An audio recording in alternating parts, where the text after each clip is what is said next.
વિદ્યાર્થી મિત્રો, પાછા આપણે અગાઉના લેક્ચરના પૂર્ણ વિરામ બાદ આગળ જોઈએ આર્થિક દરજ્જા અંગેની માહિતી મેળવતા પત્રોમાં. હવે પેલા તો તમને એ જાણકારી આપી દઉં કે જે આપણો 30% સિલેબસ જે ઘટાડો કર્યો છે એ પૈકી આપણે આ ચેપ્ટરમાં પ્રસ્તાવના, આર્થિક દરજ્જા અંગેની માહિતી કેવી રીતે મેળવશો અને નમૂનાના પત્રો, જે આ ત્રણ મુદ્દા છે તેને જ આપણે જોવાના છે.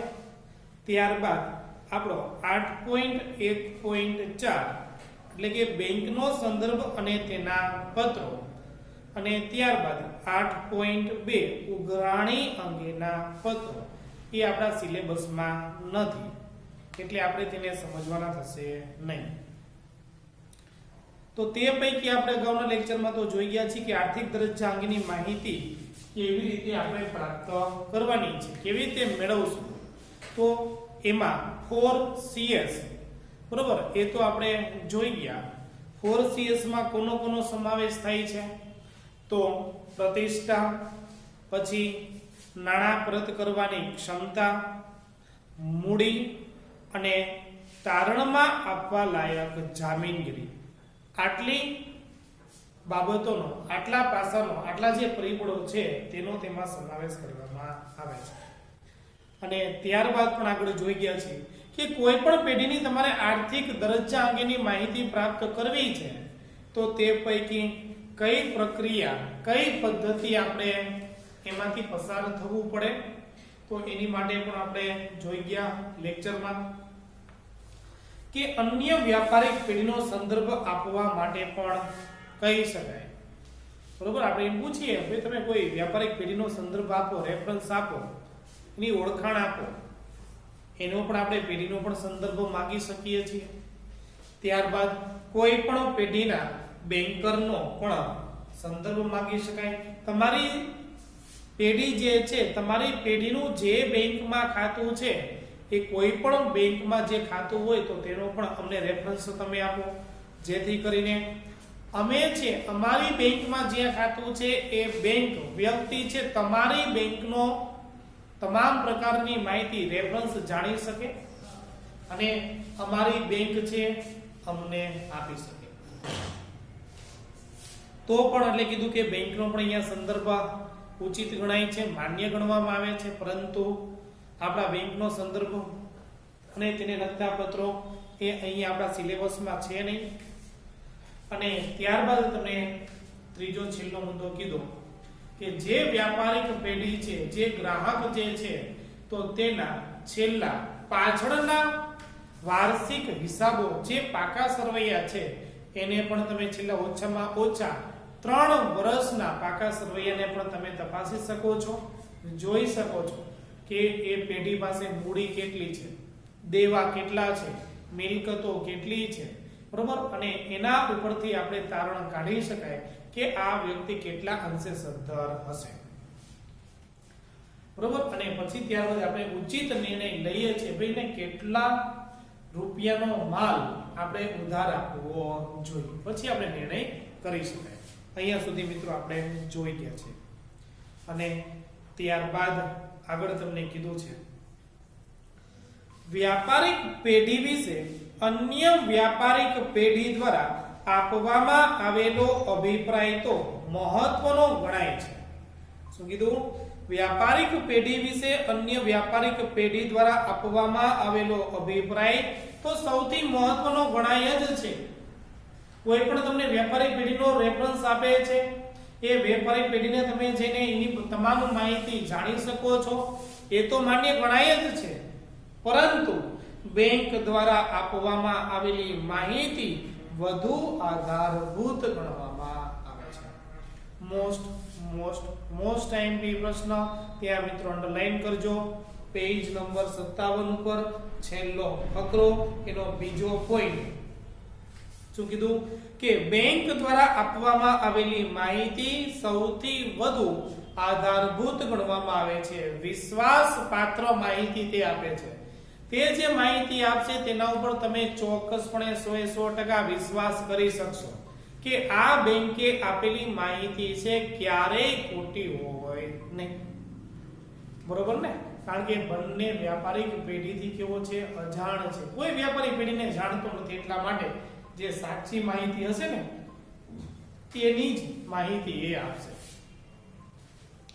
તમને પૂછાય કે રેફરન્સ તરીકે, સંદર્ભ તરીકે કોની માહિતી સૌથી આધારભૂત ગણવામાં આવે છે? તો વ્યાપારિક પેઢી પણ લખેલું હોય અને બેંક પણ લખેલું હોય, એમાં સૌથી વધુ આધારભૂત જો માહિતી ગણવામાં આવતી હોય તો બેંક. પછી આર્થિક દરજ્જા અંગેની માહિતી મેળવવા માટે સંભવિત ગ્રાહકને અન્ય પેઢી કે બેંકરનો સંદર્ભ આપવાનું કહેવામાં આવે ત્યારે લખાતા પત્રો સામા પક્ષકારનું સ્વમાન ગવાય નહીં તે રીતે કુનેહપૂર્વક લખાવા જોઈએ. જ્યારે તમે કોઈ પણ વ્યક્તિ પાસેથી સંદર્ભ માંગો છો, એને તમે પત્ર આવી રીતના સંદર્ભ રેફરન્સ માંગતો પત્ર લખો છો, તો તેને એવું ન લાગવું જોઈએ, કોને? ગ્રાહકને એવું ન લાગવું જોઈએ કે આ પાર્ટીને, આ જે વેપારી છે એને મારી ઉપર વિશ્વાસ નહીં હોય. હું આટલો વ્યક્તિ છું, આવડો મોટો બજારમાં પ્રતિષ્ઠિત વ્યક્તિ છું અને બધાને ખબર છે, શું તો આ વ્યક્તિને જ નહીં ખબર હોય? આવી રીતના તેનું સ્વમાન ન ગવાય, તેની પ્રતિષ્ઠાને ઠેસ ન પહોંચે, એ રીતે કુશળતાપૂર્વક, કુનેહપૂર્વક તમારે તેના પત્રો લખાવા જોઈએ. નહીંતર સામેનો વ્યક્તિ શું વિચારશે કે આને એટલી પણ ખબર નથી કે ભાઈ આવડી આ બજારમાં તો કે આ વેપારીનું સ્થાન કેટલું ઊંચું છે, એને એ પણ કદાચ ખબર નથી. એટલા માટે કે છે, શું કીધું? ફરીથી ધ્યાન આપજો.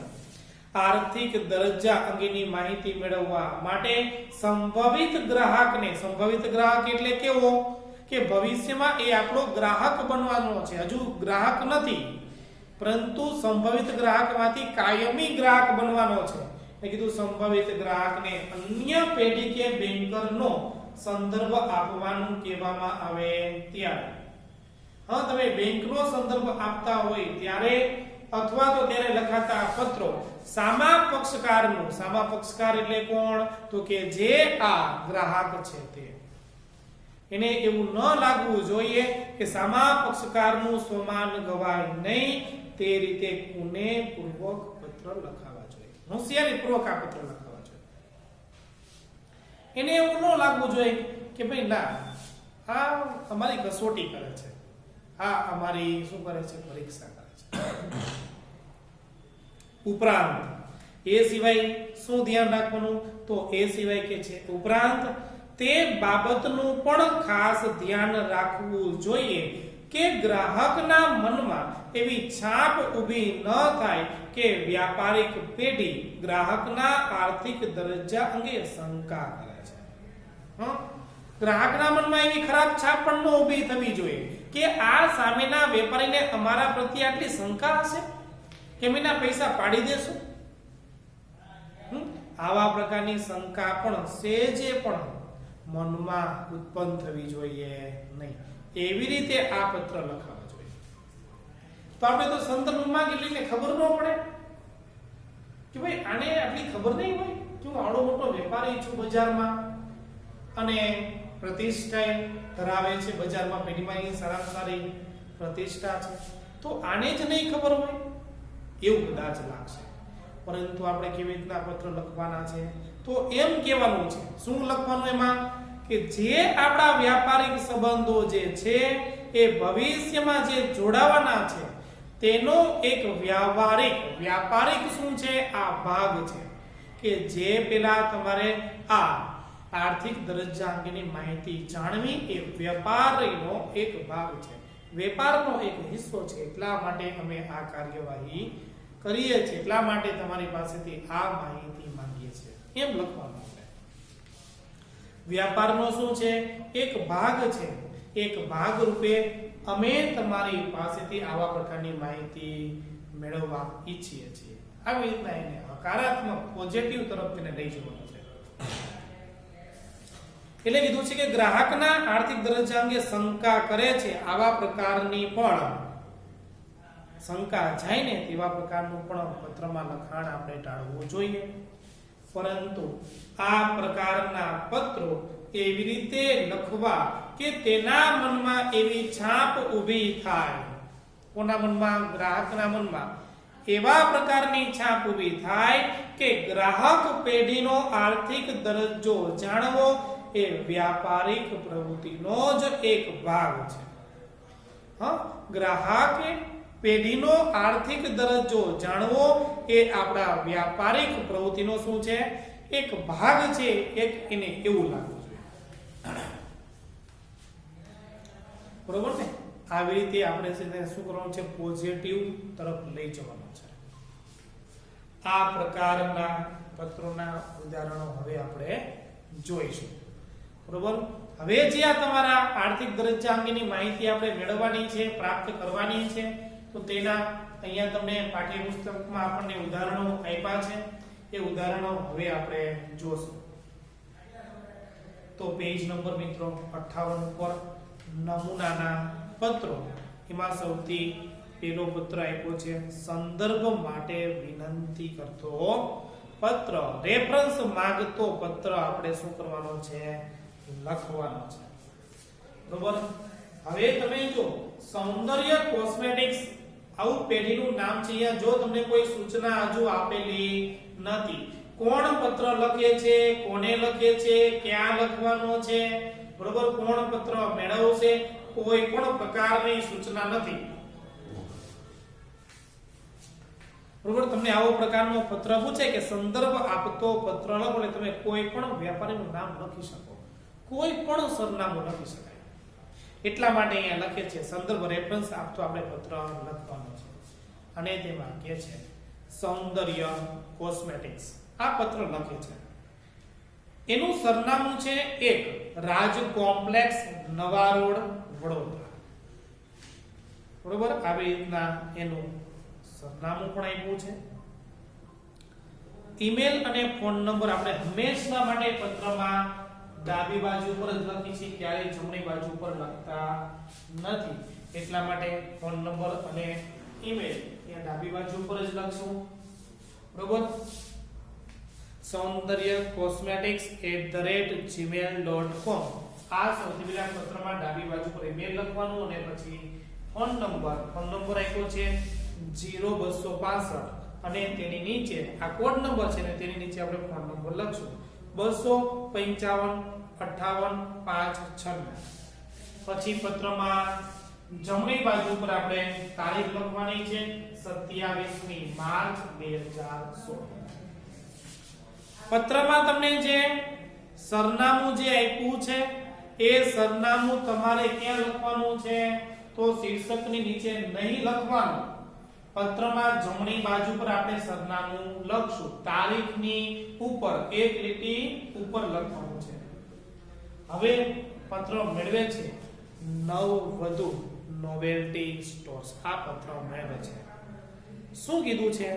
તો એમાં કીધું ઝાંઝર બજાર, બજારનું નામ છે ઝાંઝર બજાર, સંતરામ રોડ, નડિયાદ. બરોબર?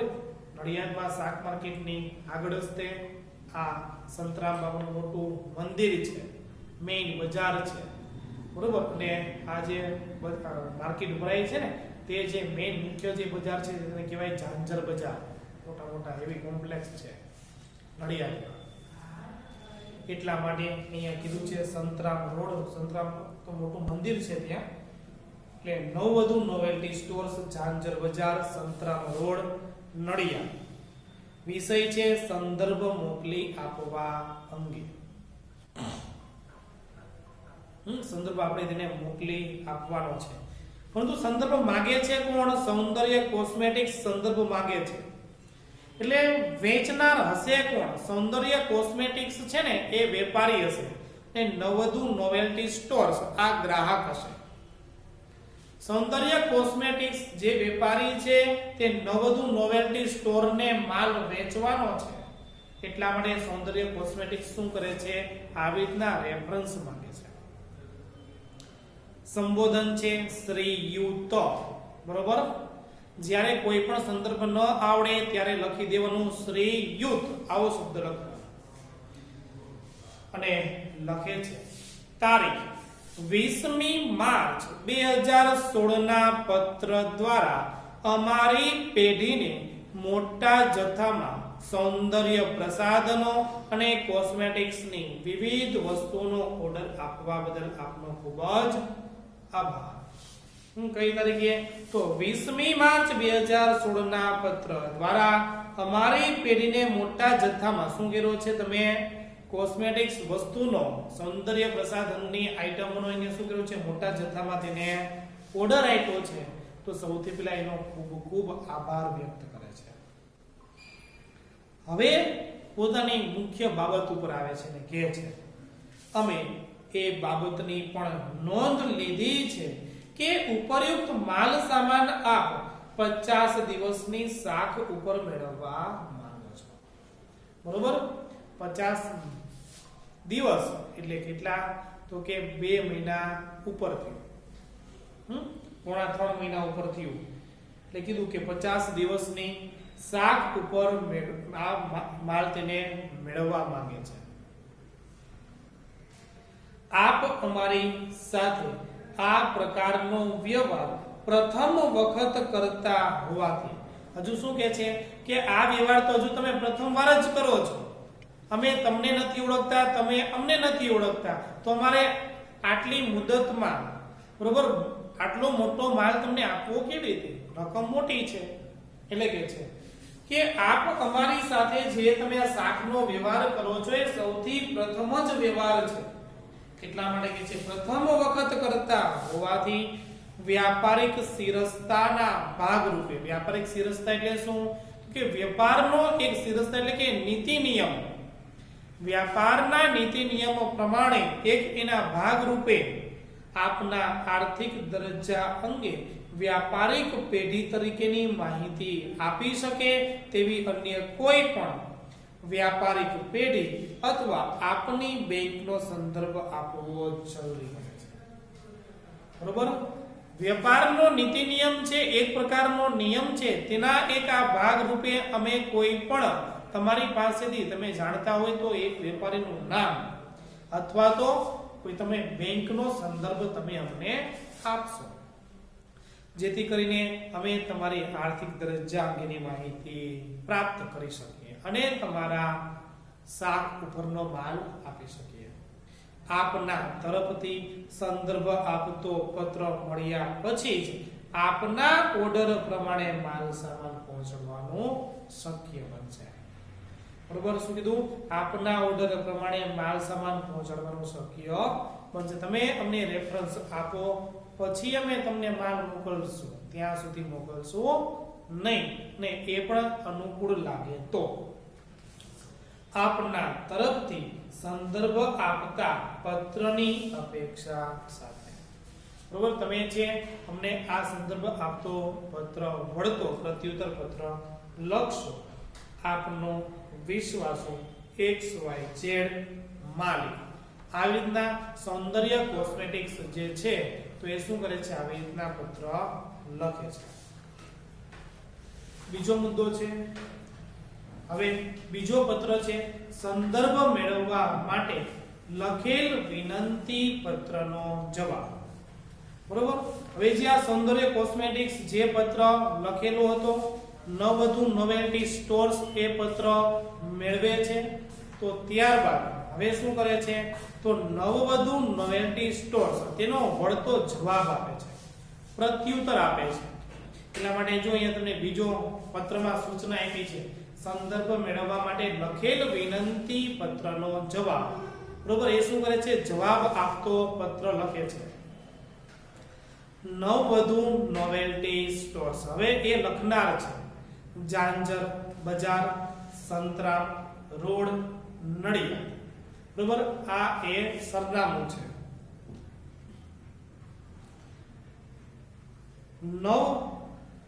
novelty@yahoo.com.in આ ઈમેલ જે છે એ પત્રમાં આપણે ડાબી બાજુ પર લખશું ફોન નંબર ત્યાં પર જ લખશું રાબેતા મુજબ. પત્રમાં જમણી બાજુ પર આપણે લખીએ છીએ 2 એપ્રિલ 2016. બરોબર, જો 2 એપ્રિલ નહીં, બરોબર, બીજી અહીંયા સુધારી નાખજો. 2 એપ્રિલ કર્યું છે ને, પરંતુ એવી રીતના ન આવે. શું આવે? બીજી એપ્રિલ 2016. તો અહીંયા જે આ જી છે ને એ આપણે લગાડવાનો છે.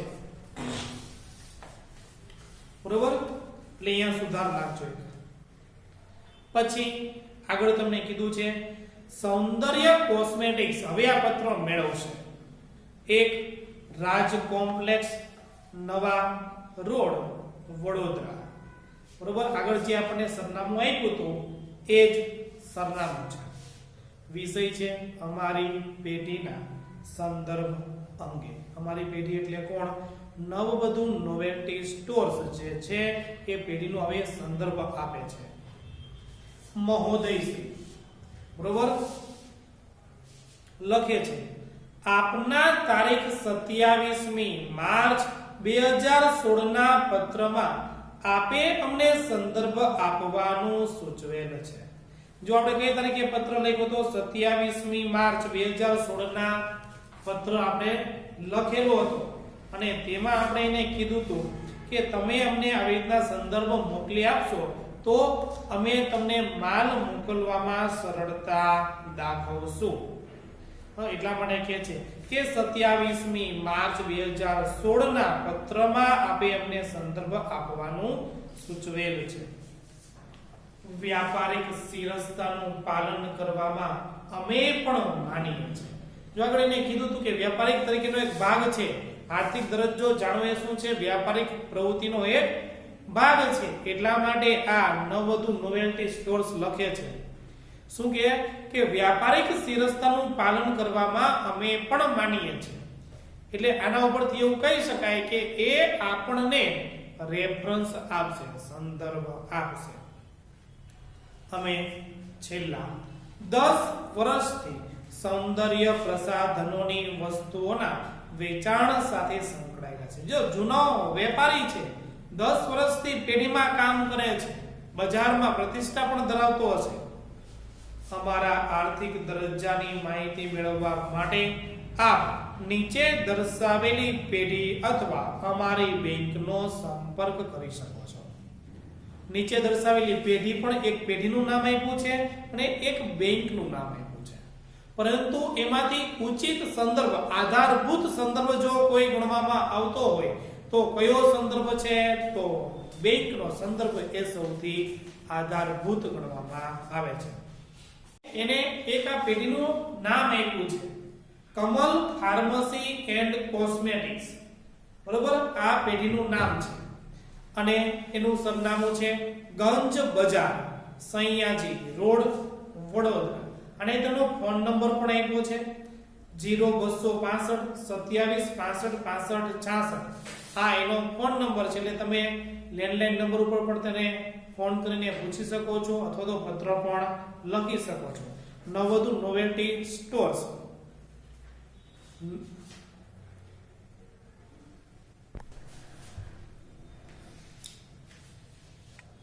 એટલે નવવધુ નોવેલ્ટી સ્ટોર્સ જે છે એ તો સૌથી પહેલા તો એને વ્યાપારિક પેઢીનો એને સંદર્ભ આપેલો છે અને એ પેઢીનું નામ શું છે? કમલ ફાર્મસી એન્ડ કોસ્મેટિક્સ, જે વડોદરા આ પેઢી આવેલી છે.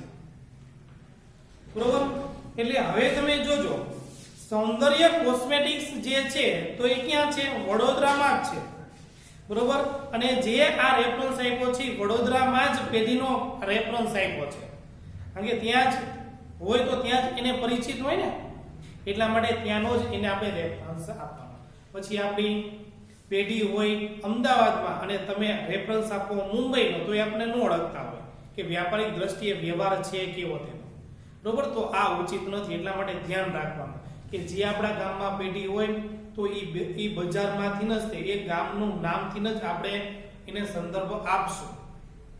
એટલે આપણે એ જ ગામનું નામ ઉલ્લેખ કરવો. હવે પછી